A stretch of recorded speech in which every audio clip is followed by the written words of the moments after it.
Bob Hope was married for 70 years. He also had dozens of affairs. But here's the part that keeps people awake at night.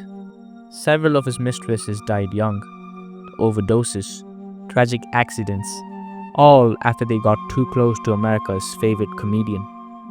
In 1956, actress Barbara Payton sat down for a tell-all interview. She named names, she described hotel rooms, and when she got to Bob Hope, she didn't hold back. She painted a picture so cold it didn't match the smile the world knew. Hope's response: he ignored her. The story disappeared. The woman who tried to expose him, she died of heart and liver failure at 39, broke and forgotten. That's the thing about Bob Hope. He didn't need to fight scandals, he just needed to outlive them. And he outlived everyone. If you're over 50, you remember Bob Hope. You probably watched him on TV during the holidays. Maybe you saw him at the Academy Awards. He hosted 19 times. Your parents might have seen him perform for the troops during World War II, Korea, or Vietnam. For most of the 20th century, Bob Hope was American entertainment. He was the comedian presidents called, the face the US so trusted, the man who made your grandparents laugh.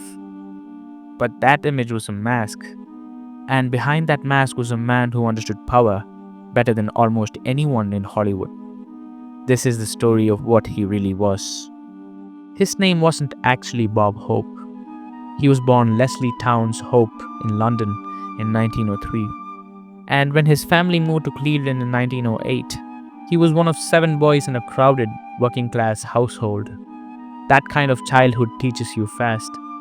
Fight for attention or disappear. Young Leslie learned to perform early.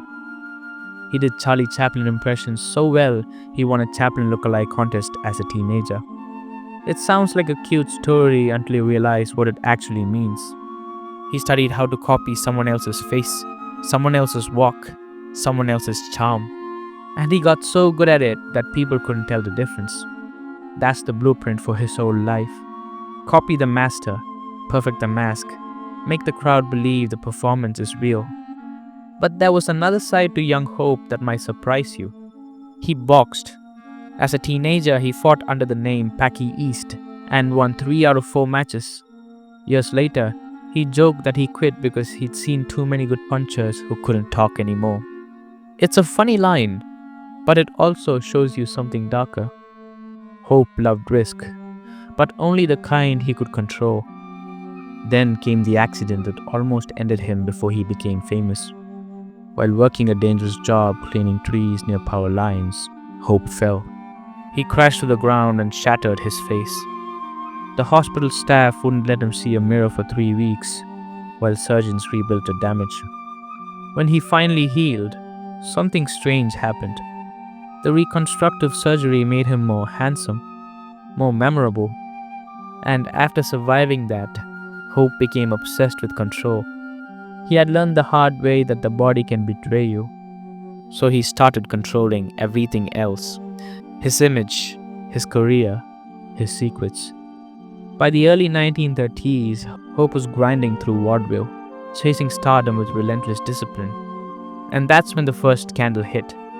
A scandal so buried that most people never heard about it.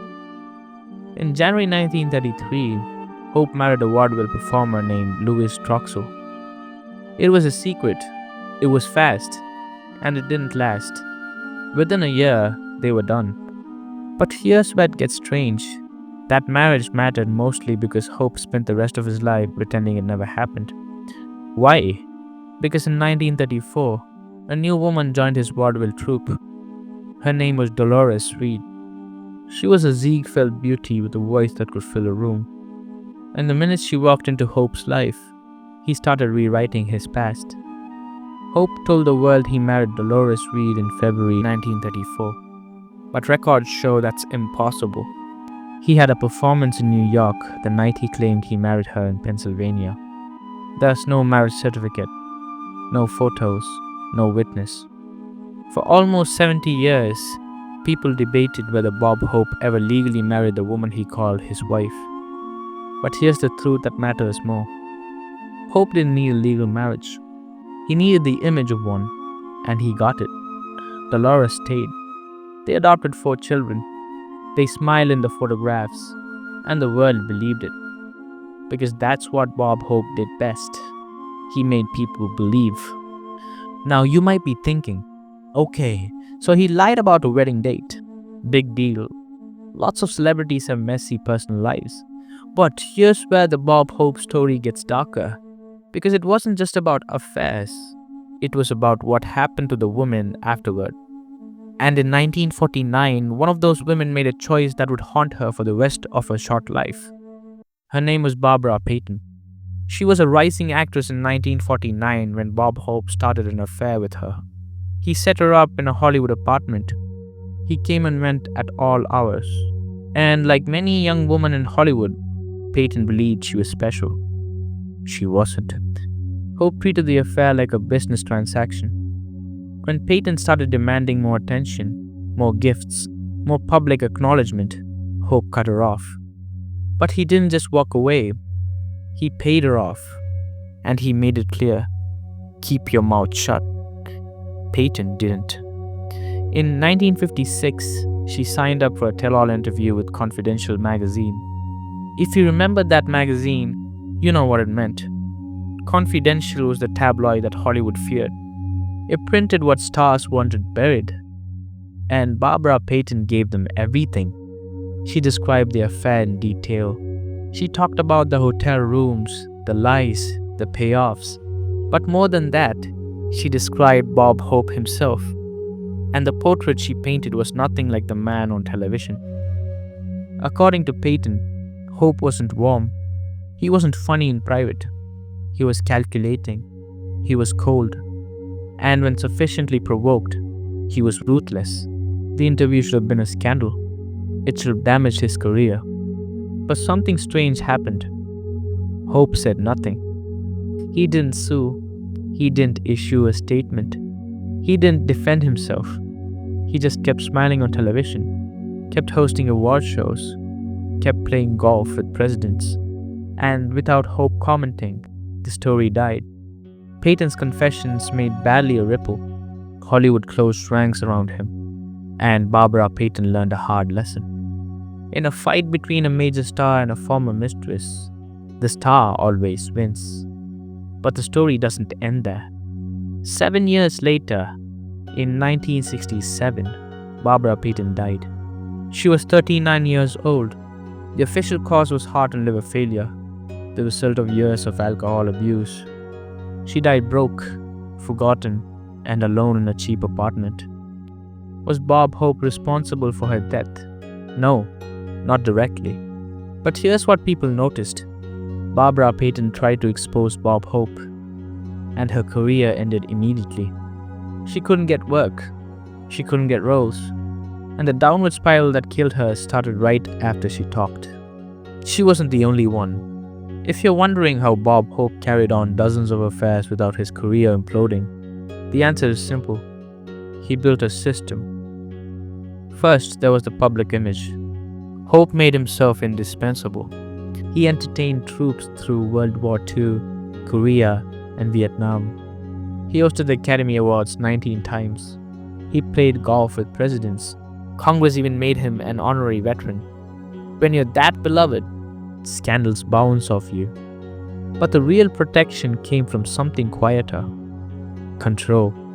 Hope hired publicists who didn't just manage his image, they managed his secrets. And one of those publicists, a woman named Ursula Halloran, became more than an employee. She became his mistress.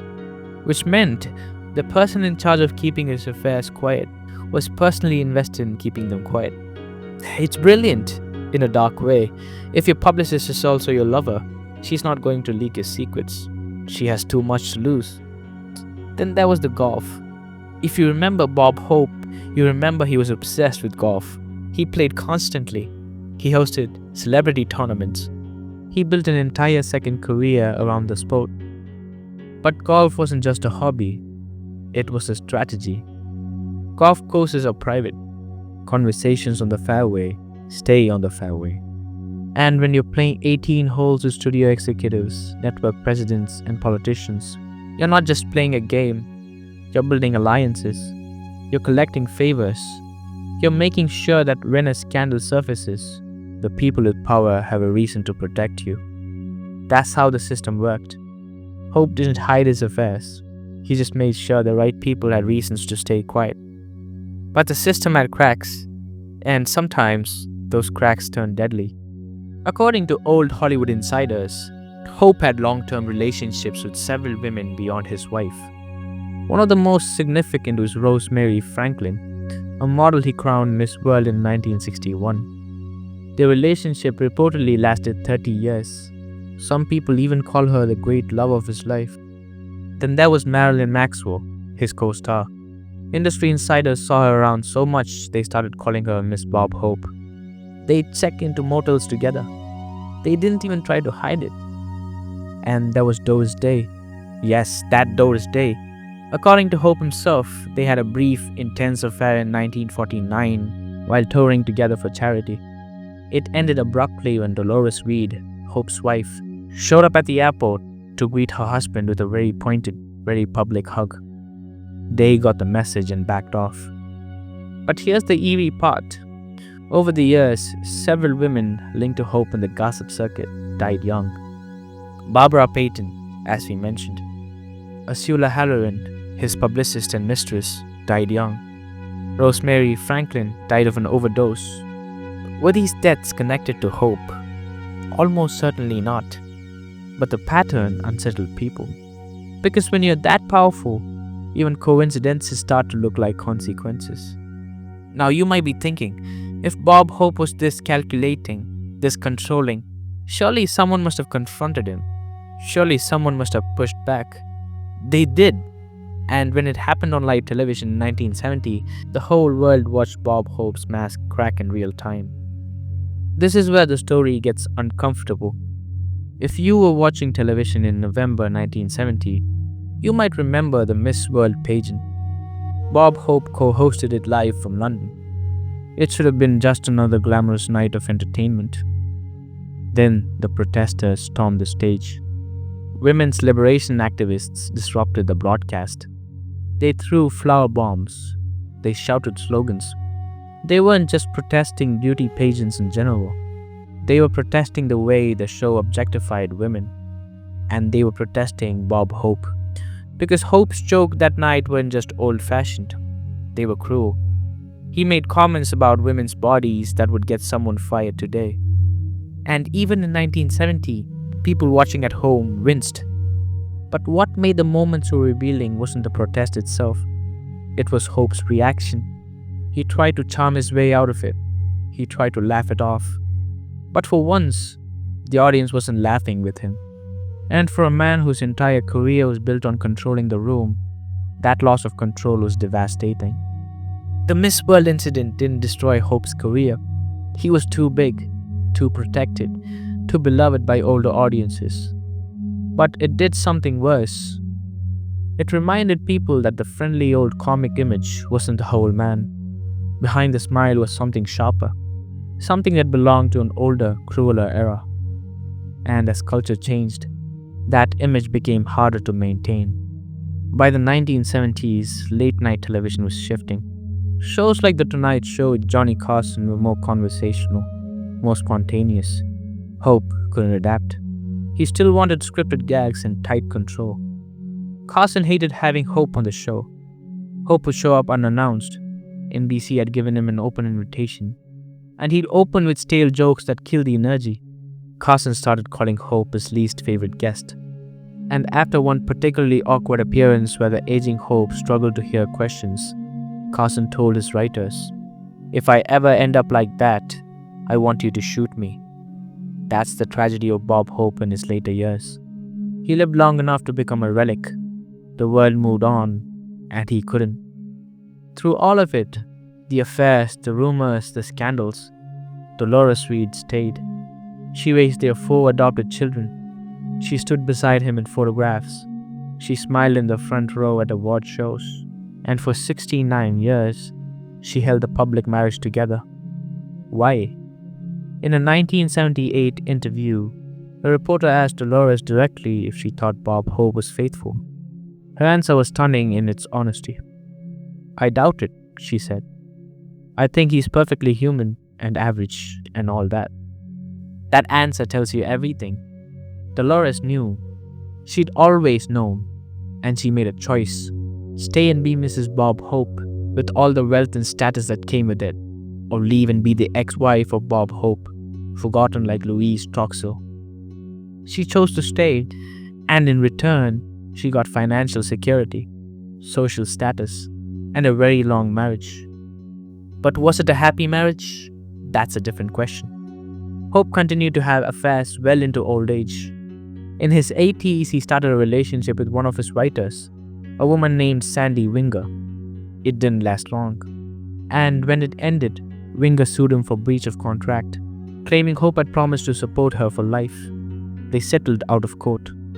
Even at 80, Hope was still operating the same way he always had. Start an affair, make promises, end it abruptly, pay to keep it quiet. But Dolores stayed, and when Hope died in 2003, just shy of his 100th birthday, she was by his bedside. According to the people in the room, Hope's wife asked him where he wanted to be buried. And in his final moments, Bob Hope delivered one last punchline. "Surprise me," he said. Then he was gone.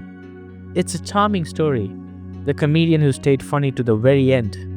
But it's also revealing, because even in death, Bob Hope's instinct was to deflect, to joke, to keep people from seeing what was really underneath. And that instinct never left him. So what do we do with Bob Hope now? He died in 2003.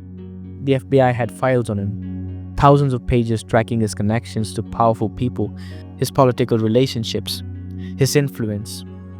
Those files are still sealed in parts. The women who could have told the full story are gone. Barbara Payton is gone. Ursula Halloran is gone. Rosemary Franklin is gone. Even Dolores Reed passed away in 2011. And what's left is the official story. Bob Hope, the entertainer of the century, the man who made presidents laugh, the comedian who served his country, the husband who stayed married for 69 years. But there's another story underneath. The story of a man who understood that image is everything, and that control is how you protect that image. A man who treated relationships like business deals. A man who paid to keep secrets buried. And here's the uncomfortable truth. It worked. Bob Hope died beloved. He was honored by Congress. He was celebrated as a national treasure. And most of the people who mourned him had no idea about the darker chapters. Does that make him a villain? Not necessarily. It makes him complicated. It makes him human in the worst and most interesting ways. Because Bob Hope wasn't a cartoon monster. He was a man who grew up poor, survived a near-fatal accident, fought his way to the top of Hollywood, and did whatever it took to stay there. He understood that fame is fragile, that love is conditional, that power is the only thing that lasts. And he was right, because even now, more than 20 years after his death, people still argue about who he really was. Some defend him as a product of his time, others see him as a predator who got away with it because he was too famous to touch. The truth is probably somewhere in between, but the fact that we are still arguing about it proves one thing. Bob Hope's greatest performance wasn't on stage. It wasn't in the movies. It wasn't at the Academy Awards. It was convincing the world that the mask was the man. And for most of his life, he succeeded. Before I let you go, there's one more detail about Bob Hope that feels important. Remember how I mentioned that several of his mistresses died young? Barbara Payton at 39, Ursula Halloran in her 40s, Rosemary Franklin from an overdose. At the time, people whispered, but no one investigated. No one asked hard questions. Because Bob Hope was too big, too beloved, too protected. And that's the real lesson of the Bob Hope story. It's not about one man's affairs or one man's secrets. It's about how fame protects people, how power makes consequences disappear, how a good enough public image can bury almost anything. Bob Hope lived to be 100 years old. He outlived his critics. He outlived his mistresses. He outlived the women who tried to expose him. And by the time he died, most of the people who knew the full story were already gone. So the official version won. the legends survived.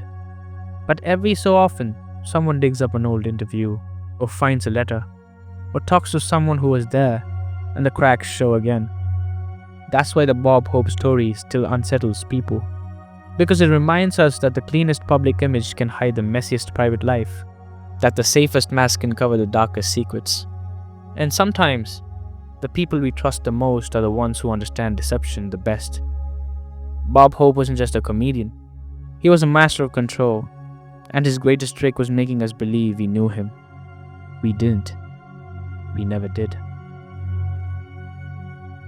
If you want more stories where the cleanest smiles hide the darkest secrets, subscribe. Because Hollywood doesn't create legends, it creates masks and the people who die trying to pull them off.